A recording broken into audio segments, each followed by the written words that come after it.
Ընկերներ ողջույն, սահմանը անցնում ենք միջազգային և անվտանգային հարցերի հայկական ինստիտուտի փորձագետ Դավիթ Ստեփանյանի հետ։ Ողջույն, պարոն Ստեփանյան, շնորհակալություն միանալու համար։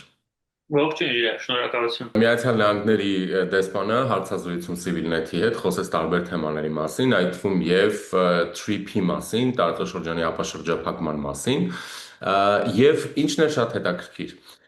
Միացյալ Նահանգների դեսպանը չակերտավոր կոչենք TRIP, ինչու չակերտավոր, որովհետև չէր դիտարկում այն համատեքստում, որ համատեքստում նաև ընդդիմությունը խոսում է դրա մասին։ Այսինքն խոսքը չի վերաբերում միայն 42 կիլոմետր մեղրի հատվածի ճանապարհին, այլ դիտարկում էր շատ ավելի լայն համատեքստում, որը ընդգրկում է նաև ոչ միայն Հայաստանի հարավը, այլ նաև հյուսիսը։ Եվ այստեղ խոսքը նաև Գյումրիի, Կարսի մասին է, եւ նշում էր, որ Թուրքիայի հետ ուղիղ բանակցությունների մեջ է Միացյալ Նահանգները այս հարցերով։ Հետևաբար, TRIP-ի նշանակությունը մեծ իմաստով դա ոչ միայն Սյունիքի մասին է դուրս գալիս, այլ նաև Հայաստանի Հանրապետության, հա։ Ջիրայր, ցավոք այնպես է ստացվել, որ թրիպի մասին որպես միջանցք, այն էլ 42 կիլոմետրանոց միջանցք, խոսում է միայն Ադրբեջանում եւ մեր հայրենական ընդդիմությունը։ Մենք վաղուց կարծում եմ դեռ երևի այն ժամանակվանից սկսած, երբ որ այս գաղափարը առաջ եկավ, այսինքն օգոստոսի 8-ից սկսած, հասկանալի էր, որ խոսքը չի գնում միայն եւ միայն մեղրիով անցնող երկաթգծի մասին։ Եվ ես բազմիցս հնարավորություն եմ ունեցել պնդել, որ մեծ հաշվով այնպես է ստացվում, որ Նիկոլ Փաշինյանի հայկական խաչմերուկը, որի վրա ժամանակին այդքան շատ էին ծիծաղում, կամաց դառնում է իրականություն։ Համենայն դեպս, եթե մենք նույն տիկին դեսպանի հայտարարությունները համադրենք Նիկոլ Փաշինյանի ներկայացրած այդ հայկական կամ խաղաղության խաչմերուկի հետ, մենք տեսնում ենք, որ նույնական եղլերը ակնհայտ են։ Եվ եթե մենք դրան գումարենք բոլորովին վերջերս վրաց-ադրբեջանական այդ բանավոր դեռ, հա, հակամարտության մանրամասները, որոնք երբ որ արտահոսք եղավ ադրբեջանական հերթական իշխանական ԶԼՄ-ից, իսկ Ադրբեջանում այդ ԶԼՄ-ներ չկան, ըստ որի եթե Վրաստանը այդ մաքսերը չի իջեցնում ողջամիտ սահմաններին եւ չի հասնում ողջամիտ սահմաններին, եւ ուղղակի Ղազախ-Իջևան սահմանը կբացեն եւ այդ բեռները, որոնք գալու են Ադրբեջանից Հայաստան բեռներ են, մտածեք ինչ ենք խոսում, ինչ ենք մտածում։ Ուղղակի անցնելու են այն ճանապարհով, որով խաղաղության խաչմերուկի այդ քարտեզում, որի վրա այդքան շատ են ծիծաղում, նշмарել է Նիկոլ Փաշինյանը։ Այսինքն ակնհայտ է, որ այդ նախագիծը, որը գոյություն ունի այսօր, ամերիկյան նախագիծը, հայ-ամերիկյան նախագիծը, ես չգիտեմ ինչպես ուզում եք կոչել, այնտեղ կան մի քանի անցակետ եւ ներառված է լինելու եւ հյուսիսը եւ հարավը։ Եթե մենք դրան գումարենք, որ թուրքերը արդեն իսկ սկսել են շինարարությունը երկաթուղու, որը Ղարսը կապելու է հետագայում Գյումրիի հետ, այդ ուղղությամբ այդ շինարարությունը հասկանալի է, որ դա մեկ օրվա աշխատանք չի։ Մենք հասկանում ենք, որ Թուրքիան պատրաստվում է միանալ այդ նախագծին ոչ թե հարավով, այլ հյուսիսով, այսինքն այնտեղ, որտեղ իրենց ձեռք է տալիս։ Եվ ակնհայտ է, որ հայ-թուրքական սահմանը բացվելու է։ Եվ դա երևի թե լինելու է ավելի մոտ ժամանակներում, քան նույնիսկ մենք ենք պատկերացնում։ Բայց այլ նարատիվների մասին էլ խոսենք, էլի, որովհետև հայ-թուրքական սահմանի բացումը ըստ մեր ընդդիմության ենթադրում է Ռուսաստանի փոխարինում Թուրքիայով, հետևաբար, եթե ըստ իրենց տրամաբանությամբ ենք դիտարկում ու նաև իրականությամբ, ապա եթե Ռուսաստանը ինչ-որ մեկը պետք է փոխարինի, ուրեմն պետք է փոխարինի այն ամբողջ ազդեցության լծակներով, որով Ռուսաստանն է ունեցել Հայաստանի վրա, արդյոք սահմանի բացումը ենթադրելու է Թուրքիայի նման գերիշխանություն Հայաստանի նկատմամբ։ Ոչ մի դեպքում։ Որքանով ես հասկանում եմ, նախ իմ տեսակետը ասեմ։ Ես կարծում եմ, որ եթե Ռուսաստանի ազդեցությունը մեր երկրում թուլանում է, դա ոչ մի դեպքում չպետք է փոխարինվի այլ ազդեցությամբ։ Կլինի դա թուրքական, ֆրանսիական, ամերիկյան կամ չգիտեմ գերմանական։ Այսինքն պետք է լինի հավասարակշռող գործոններ։ Ես երբևէ կողմնակից չեմ եղել, որպեսզի Հայաստանի տարածքում մենք սիրում ենք, չէ, ասենք բա ամերիկացիները զորք կբերեն Հայաստան, բա ֆրանսիացիները զորք կբերեն Հայաստան, բա անգլիացիները ժամանակին ասել են մեր նավերը հայկական լեռներում չեն կարող գալ հասնել։ Մեզ պետք չի որ այդ նավերը գան։ Մեզ պետք է որ ռուսական հավերժ բազան այստեղից դուրս գա եւ իր փոխարեն ոչ մի արտասահմանյան ռազմական ներկայություն մեր երկրում չլինի։ Սա է անվտանգությունը մեր անվտանգությունը այդտեղ է։ Չպիտի լինի ռազմական ներկայություն։ Հայաստանը պիտի լինի մի տարածք, որտեղ լինի միայն եւ միայն խաղաղ տնտեսական մրցակցություն։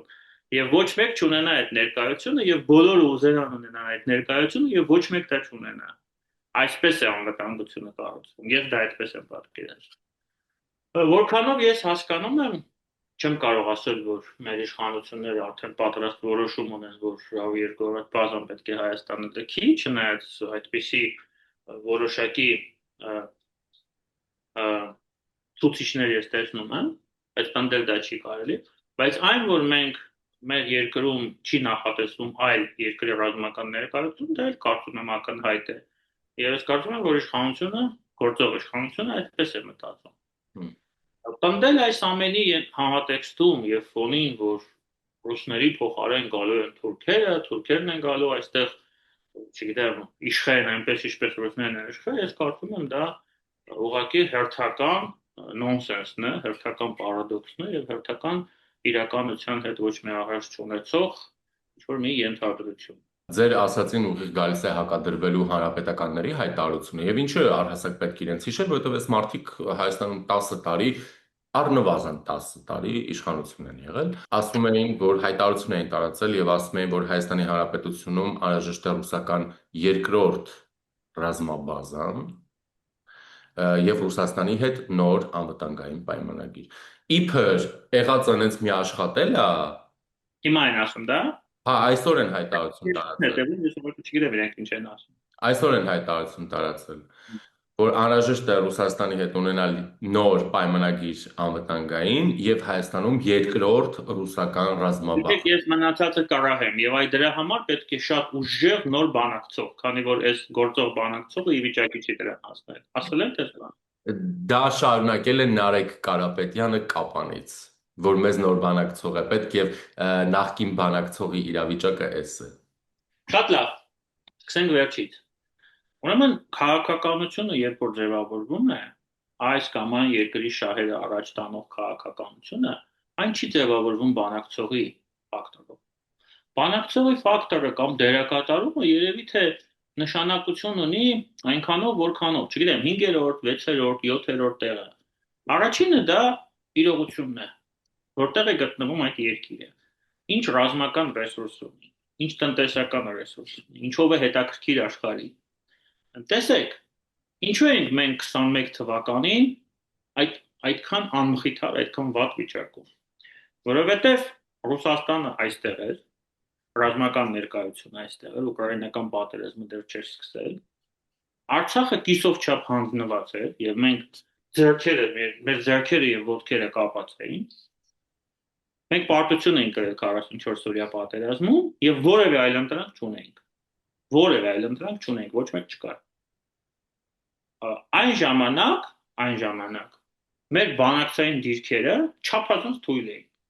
ահավոր թույլ էին։ Եվ կարևոր չէ այդ վիճակում ով կլիներ բանակցողը։ Նիկոլ Փաշինյանը, Ռոբերտ Քոչարյանը, Սերժ Սարգսյանը կամ նույնիսկ Նարեկ Կարապետյանը։ Հիմա 25 թվականն է։ Այդ դիվերսիֆիկացման քաղաքականության արդյունքում մենք ունենք նոր փաստաթուղթ Ամերիկայի Միացյալ Նահանգների հետ։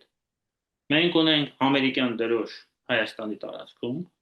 Մենք ունենք լուրջ ամերիկյան ներդրումային ծրագիր, տեխնոլոգիական ծրագիր, որը մեզ տրամադրում է տեխնոլոգիաներ, խոսքը Firebird-ի մասին է, ծրագիր Հայաստանում։ Մենք ունենք լուրջ հետաքրքրություն, ինվեստիցիոն հետաքրքրություն, ներդրումային հետաքրքրություն Հայաստանի Հանրապետության նկատմամբ։ Մենք ունենք գործող նախագծեր, TRIP-ը եւ մնացած բոլորը։ TRIP-ը դուք շատ ճիշտ նշեցիք, միայն մեղրիով անցնող երկաթողին չի։ Մենք ունենք նոր հարաբերություններ, նոր որակի հարաբերություններ Եվրամիության հետ, զարգացող հարաբերություններ Չինաստանի հետ, եւ իրոք բոլոր ուղղություններում մեր դիվանագիտությունը աշխատում է։ լավ թե վատ աշխատում է։ Այս վիճակում, այս վիճակում արդեն բանակցողի դերակատարումը անցնում է երևի թե 3-րդ կամ 4-րդ պլան, 6, 7 կամ 8-րդի փոխարեն, որովհետև մեր դիրքերը փոխվել են։ Մենք այս պահին ունենք մեր երկրում իշխանություն, որը չի ձևավորվում Ռուսաստանի հրամանով։ Մեր պաշտպանության նախարարին Մոսկվան չի նշանակում։ Անվտանգության խորհրդի քարտուղարին Մոսկվան չի նշանակում։ Ոստիկանապետին Մոսկվան չի նշանակում։ ԱԱԾ մնացածը, հա, ուժայիններին նրանք չեն նշանակում։ Իսկ այդ պարոնայի տարիներին, երբ որ նրանք ղեկավարում են երկիրը, դեպ Նիկոլ Փաշինյանի ժամանակ էլ է դա եղել, միջև X պահը, հա, գիտեք սա ասել դա։ Իրենք էին նշանակում։ Եվ դա բերել է այն վիճակի, որը մենք ունենք։ Հիմա որքանով է այս պարագայում ողջամիտ խոսել, որ կգա նոր բանակցող, եւ այդ նոր բանակցողը Ռուսաստանի հետ կձևավորի որակապես նոր որակի հարաբերություններ։ Այն էլ այն Ռուսաստանի հետ, որը այս պահին վերջին ճիքերն է գործադրում, որպեսզի Ուկրաինային խեղդի, հասնի ինչ-որ ժամանակավոր հրադադարի եւ փորձի այդ հրադադարը օգտագործել հետ խորհրդային տարածքի բոլոր երկրների դեմ։ Այստեղ թույլտվեք չեմ համաձայնել ձեզ հետ։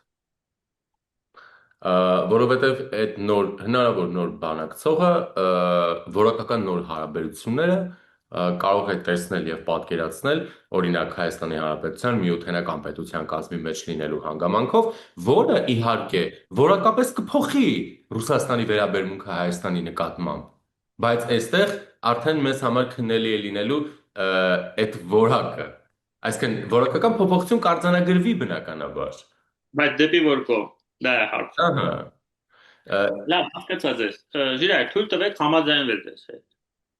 Տեսեք, եթե այդ որակական նոր բանակցողը տանելու իրոք բանակցությունները այդ ուղղությամբ, գիտեք, ախր ոնց ասեմ, այս իրավիճակում, որը մենք այսօր ունենք, դա նույն բանն է, որը մի մարդ, լավ սենց բերեմ օրինակը, որ բոլորի պարզ լինի։ Մարդը տարել է ծանր հիվանդություն։ Այդ մարդու օրգաններից մեկը կտրել հանել է։ Կարևոր օրգաններից մեկը, բայց առանց ինքը առանց դրա կարողանում է ապրել։ Հույս կա, որ կապրի, կզարգանա։ Կտրել են այդ օրգանը։ Շատ ծանր, հազիվ սկսում է ոտքի կանգնել։ Սկսում է քայլել, շարժվել, սկսում է կյանքին ուրախանալ, չէ՞։ Նոր տարի է ուզում նշել։ Տոնածառ է վարում հանրապետության հրապարակում, շատ գեղեցիկ մի իրադարձություն։ Հույս ունի այդ մարդը, որ ապրելու է, որ զարգանալու է։ Եվ օրերից մի օր առավոտյան զարթնում է եւ որոշում է, գիտեք, Չոր դուրս չի գալի այդ առողջացումը, կազդուրումը։ Արի բայց սեփական ոտքին կարակեմ։ Կարակեմ նորից սկսեմ խաղալ, ինչ որ շատ երկար ժամանակ ոչ մի տեղից չի ցավում։ Ինչ որ կազդուրման գործընթացը դուրս չի գալիս։ Ինչ որ մարդու մոտ սկսում է չէ, կներեք, սադիստական, չէ, մազոխիստական նոր դրսևորումներ է ձևավորվում, բռնում սեփական ոտքին կարակում է։ Այլ վերադառնալ Ռուսաստանի հետ այդ որակի հարաբերություններին նշանակում է այդ նույն բանը։ Այդ կազդուրվող մարդը, որը հույս ունի, որ ունենալու է ապագա, որ ամուսնանալու է, երեխաներ է ունենալու, կառուցելու է նոր տուն, նոր հայրենիք, նոր պետություն, նոր պետականություն եւ Հայաստանը նորից կվերադառնա այս աշխարհ այն վիճակով, որը նա օրինակ եղել է ժամանակին, հազարամյակ առաջ, մի հազարամյակ առաջ բաղարդումների մասին խոսքը գնում։ Այդ մարդը բռնում կարակում է սեփական ոտքին այդ բոլոր հույսերի վրա խաչակաշում։ Այս պահին վերադառնալ ձեր այդ նշած սցենարով բանակցություններին Ռուսաստանի հետ դա է նշանակում, որովհետև եթե մենք գնում ենք այս Ռուսաստանի հետ միութենական պետություն, դա նշանակում է մեկ բան, որ այս խորտակվող Ռուսաստանը խորտակելու է մեզ իր հետ միասին։ Երբ որ ես ասում եմ խորտակվող Ռուսաստան, ես չեմ ասում որ Ռուսաստանը վաղը քանդվելու է։ Ոչ, ես այդ կարծիքի չեմ։ Բայց ինքը երկար տարիներ երկաթյա վարակույր ենք մենք արդեն տեսնում ենք, չէ՞, երկաթյա վարակույր, ամեն ինչ փակվում է այնտեղ։ Մենք տեսնում ենք, որ Ռուսաստանը գնալով իր իսկ գոյացման աստիճանը բարձրանում է, արդեն հատակն են ջարդել, շարունակում են ընկնել, ազատ անկում այդ երկիրը ապրում։ Եվ այս պայմաններում կապել սեփական ապագան, սեփական ժողովրդի ապագան այսպիսի երկրի հետ, դա նույն բանն է, ինչ որ դու վերցնես ատրճանակ ու կարակես քո սեփական առողջ ոտքին։ Ես այդ տարբերակ չեմ տեսնում։ Հետևաբար ես այդ մասին չեմ ուզում նույնիսկ խոսել։ Մենք հիմա որպես պետություն կազդուրման ճանապարհին ենք։ Մենք էլի թեմա ունենք խոսելու, բայց ռեպլիկի տրամաբանությամբ, քանի որ խոսեցինք հանրապետականներ, Կարապետյաններ եւ այլն, Սամվել Կարապետյանը կալանավայրից ուղերձ էր հղել եւ նշել էր, որ Հայաստանի Հանրապետությունում 2026 թվականի խորհրդանական ընտրություններից հետո չպիտի լինի ընտանիք, որը պիտի լինի կարիքի մեջ, չպիտի լինի մարդ, որը դեղի փող չպիտի ունենա, եւ սա Սամվել Կարապետյանը համարել է իր անձնական պատիվը եւ արժանապատվությունը։ Եթե կա սրան ռեպլիկ, որտեղ այստեղ վերլուծություն կամ գնահատական ակնկալելը կարծում եմ շատ ինֆանտիլ կլինի։ Հա, եթե ռեպլիկ կա, շարժվենք առաջ։ Շատ կարճ ռեպլիկ։ Այսօրվա աշխարհում հիմնական բոլոր քաղաքական դերակատարները տառապում են պոպուլիզմով։ Եվ այդ պոպուլիզմը շատ դեպքերում նախընտրական պոպուլիզմը մանավանդ ստանում է ծայրահեղ դրսևորումներ, որոնք իրականության հետ որևէ ընդհանուր աղերս չունեն։ Բայց ես այնուամենայնիվ Սամվել Կարապետյանի կենացի հետ լրիվ համաձայն եմ, թող Հայաստանում չլինի կարիքավոր ընտանիք, որը դեղի փող չի պիտի ունենա, թող չլինի այդպիսի ընտանիք Հայաստանում։ Ոչ լինի, ոչ մեկ չի։ Այստեղ վիճելու հարց չունենք, դառնանք Եվրամիությանը եւ Հայաստանին, արտգործնախարարի հանդիպումը տեղի ունեցավ ԵՄ անդամ երկրների արտգործնախարարների հետ, ԵՄ արտաքին քաղաքականության ղեկավարը ասաց, որ Հայաստանը խնդրել է օգնել իրեն 2026 թվականի ընտրություններում արտաքին ազդեցությունների կանխման վերաբերյալ, նաեւ հիշատակեցին Մոլդովայի փորձը եւ այլն։ Մի խոսքով հետո տարբեր երկրներ հայտարարություններ տարածեցին Եվրամիության իրենց մասով, որ շեշտելով Ռուսաստանի անունը, որ Ռուսաստանի միջամտությունը շատ կանխատեսելի է եւ Եվրամիությունը փորձելու է օգնել Հայաստանին ու նման բաներ, հա։ Ես իհարկե շատ ուրախ եմ դրա համար, որ Հայաստանը ինստիտուցիոնալ ինչ-որ կարողություններ եւ օգնություն է ստանալու շատ զարգացած արևմտյան աշխարհից, ինչպիսին օրինակ ստացել է Մոլդովան, բայց օրինակ երբ շատ հաճախ խոսվում է Մոլդովայի մասին, թե Հայաստանում օրինակ իշխանությունները խոսում են, որ ուսանելի է Մոլդովայի փորձը եւ Եվրամիության պաշտոնյաները ասում են Մոլդովայի օրինակով մենք փորձելու ենք օգնել Հայաստանին եւ այլն, բայց Մոլդովայի օրինակում կա շատ մի նուրբ եւ առանցքային առանձնահատկություն։ Մոլդովան ինքը քայլերը, որը ինքը պիտի աներ, ինքը արել է եւ չի ակնկալել այդ քայլերը, որ իր փոխարեն պիտի անի Եվրամիությունը։ Մոլդովան արգելափակել եւ վերահսկում է ամբողջությամբ ֆինանսական հոսքերը, որոնք կապ ունեն Ռուսաստանի հետ, եւ Մոլդովայում ԶԼՄ-ները, որոնք աֆիլացվում են Ռուսաստանի հետ կամ սպասարկում են ռուսական նարատիվներ եւ օրակարգ, ոչ միայն իրենց հերարցակումն է սահմանափակվում, իրենք անմիջապես իրենց հերահաղորդակցության մարմնի կողմից զրկվում են լիցենզիայից։ Մեզ մոտ հակառակն է, մեզ մոտ իշխանությունը ասում է շատ լավ է Եվրամիությունը տեսեք, մեզ աջակցելու է, բայց մենք այդ քայլերը չենք անի ներսում, որտեղ ժողովրդավարություն է, որտեղ ժողովուրդը ողջախոհ է եւ թացը չորից տարբերակում է, եւ եթե չլիներ այդ թացը, ժողովուրդը չէր հասկանա թե որն է չորը։ Արդյոք սա աշխատող մոտեցում է։ Աշխատող է թե ոչ ցույց կտան ընտրությունների արդյունքները, չեմ կարող ասել դա հիմա, բայց կարող եմ ասել հետեւյալը. այո, մեր իշխանությունների քաղաքականությունը այնպեսին է, ինչպեսին դուք նկարագրեցիք։ Դա միանշանակ է։ Այո, նրանք հերթական անգամ հույսը դնում են ժողովրդի ողջամտության եւ ողջախոհության վրա, որ ժողովուրդը պետք է, ընտրողները պետք է թաթը չորից տարբերեն, գնան եւ ընտրություն կատարեն։ Բայց գիտեք, ես օրինակ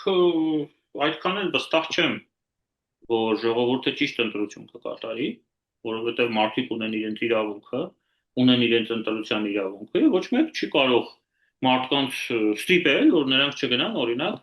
պարոն Ռոբերտ Քոչարյանին կամ պարոն Սամվել Կարապետյանին ձայն տան։ Որտեվ մեր երկրում կան մարդիկ, որոնք մինչև հիմա մտածում են, որ պետք է բռնել ռասի փոչից։ Ժողովրդի դժվար։ Թե դրանից հետո ինչ է լինելու, ճիշտ է չի ասենք, հա, ոչ մեկ չգիտի, արդեն գիտենք ինչ է լինելու։ Միգուցե նրանք չգիտեն։ Մի խոսքով, այսինքն ես ինչ եմ ուզում ասեմ, ես ուզում եմ ասեմ, որ այդ ընտրությունների այդպիսի անցանկալի մեր բոլորիս համար ժողովրդավարության համար արդյունքներից որևէ մեկը ապահովագրված չէ։ Այդ թվում նաև քաղաքացիական պայմանագիրը եւ գործող իշխանությունը։ Այո, նպատակադրումը սա է, մոտեցումը սա է, եւ մի բան էլ ասեմ, սա շատ կարեւոր է։ Մենք երբևիցե չպետք է հույսը դնենք Եվրոպական միության վրա։ Ահա։ Եվրոպական միությունը կարող է մեզ տալ 15 միլիոն եվրո, օրինակ, հա։ Եվրոպական միությունը կարող է վաղը, եթե ինչ-որ հակաժողովրդական գործընթացներ լինեն, կարող է նրանք ինչ-որ գնահատական հնչեցնեն, հա, եւ այլն եւ այլն եւ այլն, բայց ռեալ օգնություն Եվրոպական միությունից ակնկալել այս հարցում ես կարծում եմ չարժե, եւ դա բոլորը պետք է հասկանան։ Մենք չպետք է հույսը դնենք իրանց վրա, բայց հույսը պետք է դնենք միայն եւ միայն մեզ վրա։ Իդե բոլոր հարցերում, եւ պաշտպանության հարցերում, եւ ընտրությունների հարցերում, եւ այդ մոլդորական սցենարի հնարավոր գործարկման պարագայում, ինչպես պետք է վարվենք։ Ով ասեց օրինակ, որ Հայաստանում չի կարող տեղի ունենալ Իվանիշվիլի երկու օպերացիան։ Ով ասեց, որ ընտրակաշառքը դա միայն այն ընտրակաշառքն է, որը ընտրությունների օրը բերում են եւ դնում են մարդու գրպանը, ինչպես ժամանակին, հա, բարի ավանդույթների համաձայն հանրապետական, հա, հանրապետականների օրոքեր։ Ով ասեց։ Այդ կաշառքը կարող է հենց այսօր արդեն բաժանում են։ Օրինակ, չէ՞։ Հազար ձև կա կաշառք տալու։ Հազար ձև կա։ Կարող այսօր արդեն բաժանեն 26-ի ընտրությունների մարդիկ գնան եւ ցույց տան։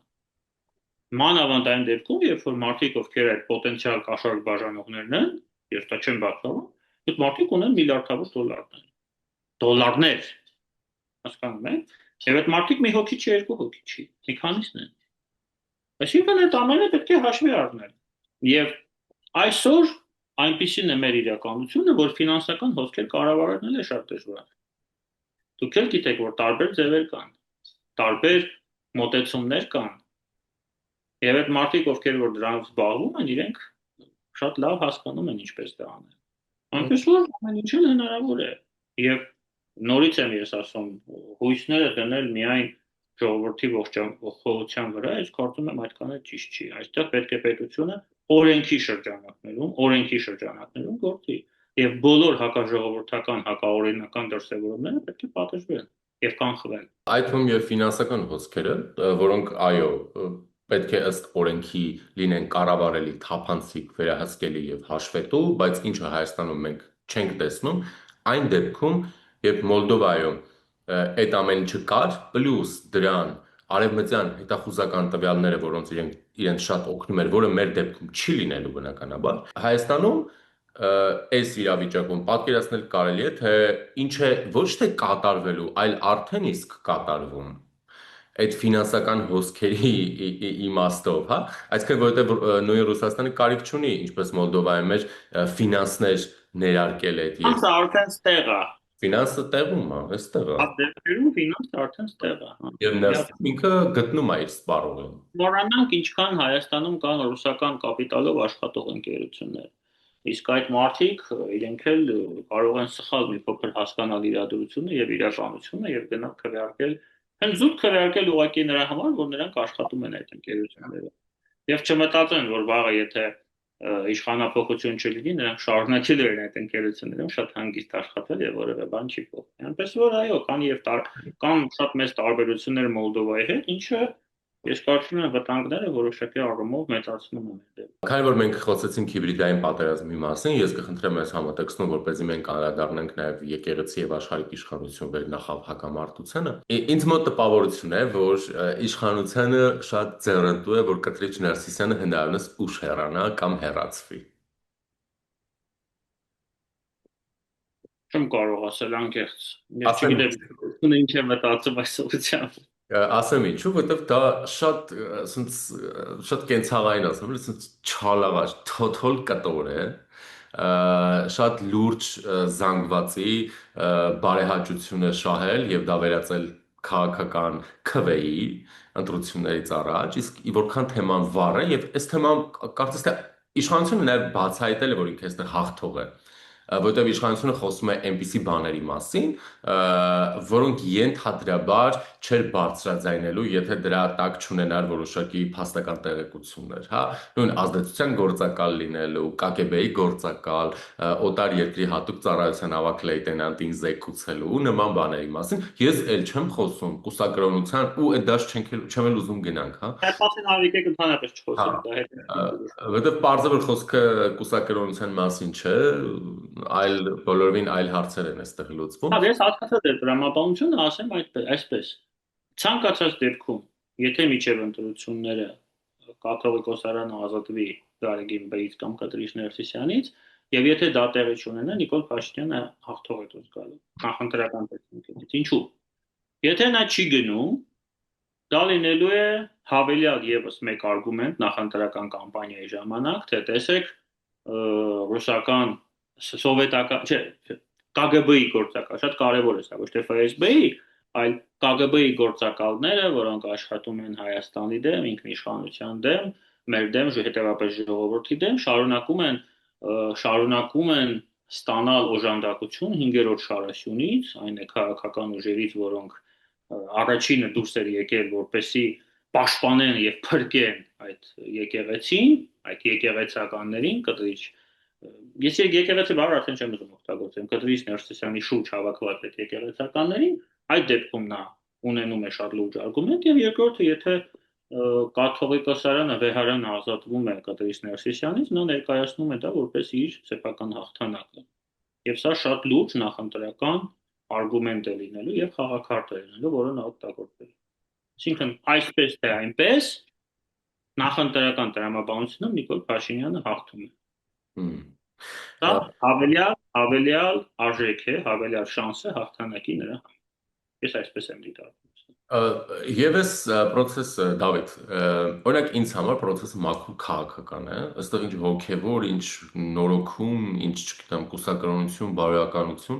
process-ը մաքուր քաղաքական է, որովհետև երբ որ դու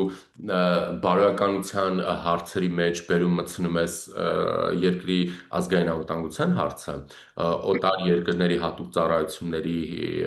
հետ կապակցվածության հարցը, այստեղ այդ բարոյական հարցերը դուրս են գալի եւ մղվում են մի կողմ, հա։ Այստեղ մենք գործ ունենք 4 մաքուր, նաև քաղաքական process-ի հետ, հա։ Քաղաքական որոշում, քաղաքական process ու այդ ամբողջ գործընթացի ականատեսն ենք մենք, բայց ինձ որ կա մի հատ բայց էս ամեն ինչում։ Քաղաքական process-ը, այսինքն այդ թվում եւ հայտարարությունները հանրային քաղաքական այս մարդկանց մասին,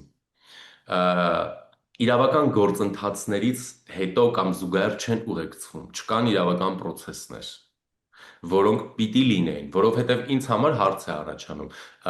որքանով է Վարդան Ղուկասյանի հայտարարությունը Հայաստանը միութենական պետության կազմի մեջ տեսնելու սպառնալիք Հայաստանի Հանրապետությանը, ինչ աստիճանի սպառնալիք է եւ ինչ աստիճանի սպառնալիք է օտար երկրի ավագ լեյտենանտին Հայաստանի մասին զեկուցող եւ Հայաստանի դեմ գործող հոգեվորականինը։ Չկա իրավական process, որ ես չափեմ։ Եթե Կտրիչ Ներսիսյանը ուղղակի որոշի եւ հեռանա գնա հանգստանալու, ես դրա հետ համաձայն չեմ։ Այդ դեպքում թող Վարդան Ղուկասյանին բաց թողնեն, մարդը եւս կոչվի հանգստի։ Այսինքն պետք է իրավական process, որ մենք իրավական process-ը տա գնահատական մենք հասկանանք, որի արարքն է ավելի վտանգավոր, հա, որին է ավելի մեծ գնահատականի արժանի, թե չէ, այս մեկ եւ երկրորդ։ Ինչ վերաբերում է ԿԳԲ-ի, որը նաև մեր խոսույթի համաձայն է ԿԳԲ, որը վաղուց ՖՍԲ եւ նաև ուրիշ մի բան, հազար ներողություն։ Սյունիքի մարզում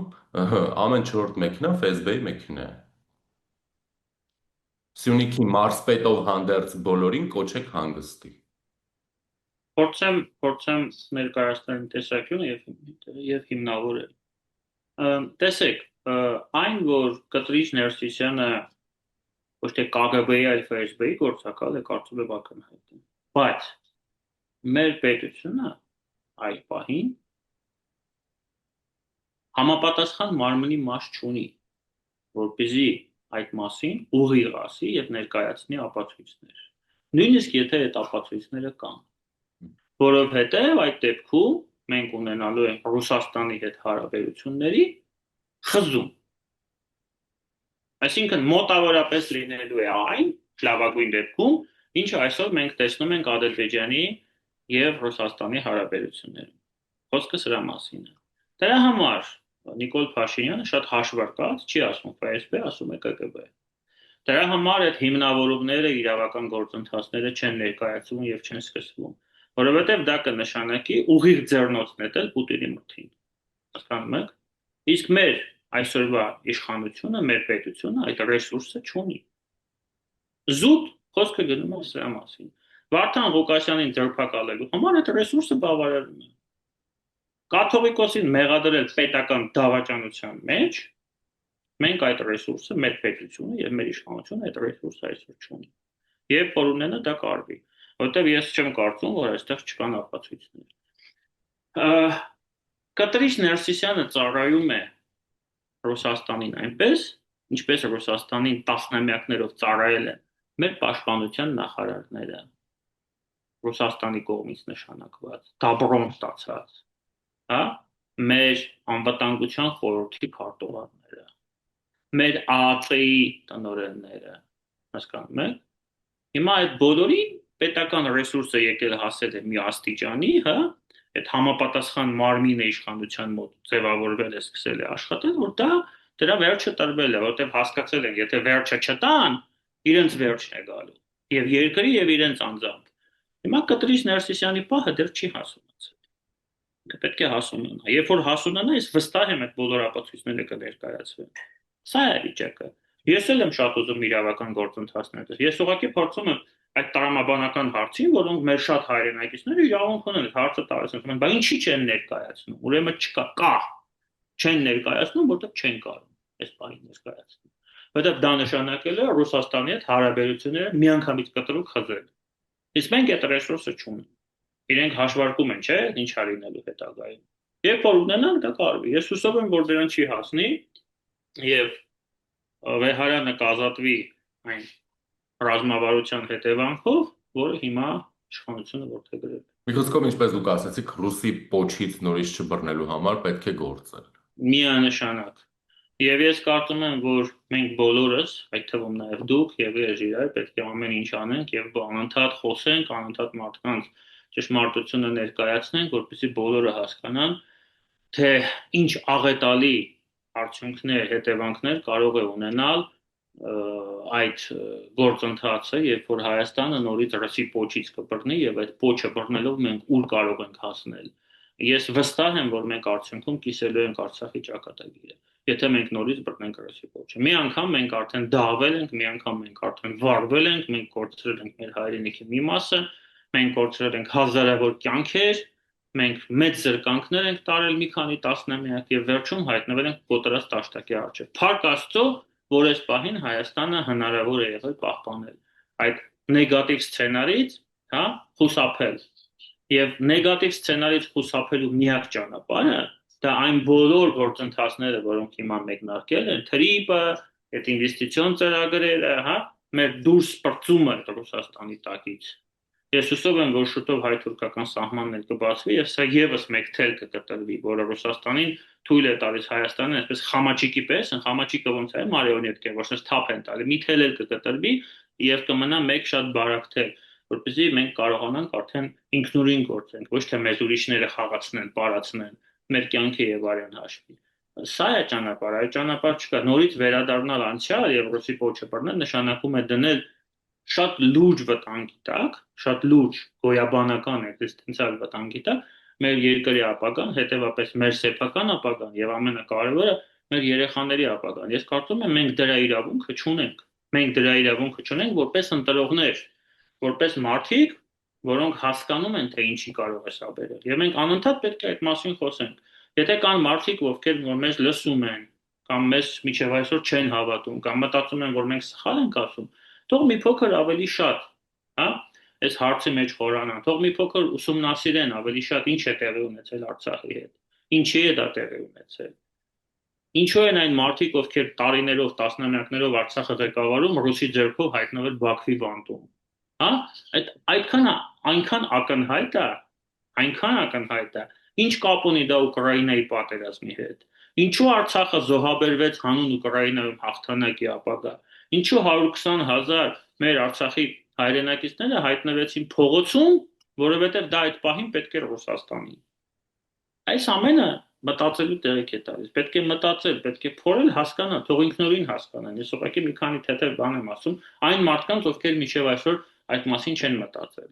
Իսկ մեր հայրենակիցների մեջ կան նաև այդպիսին մարդիկ, եւ ես չեմ ասում, չեմ մեղադրում ոչ մեկին։ Ուղղակի ես, եթե մենք այս հաղորդումով գոնե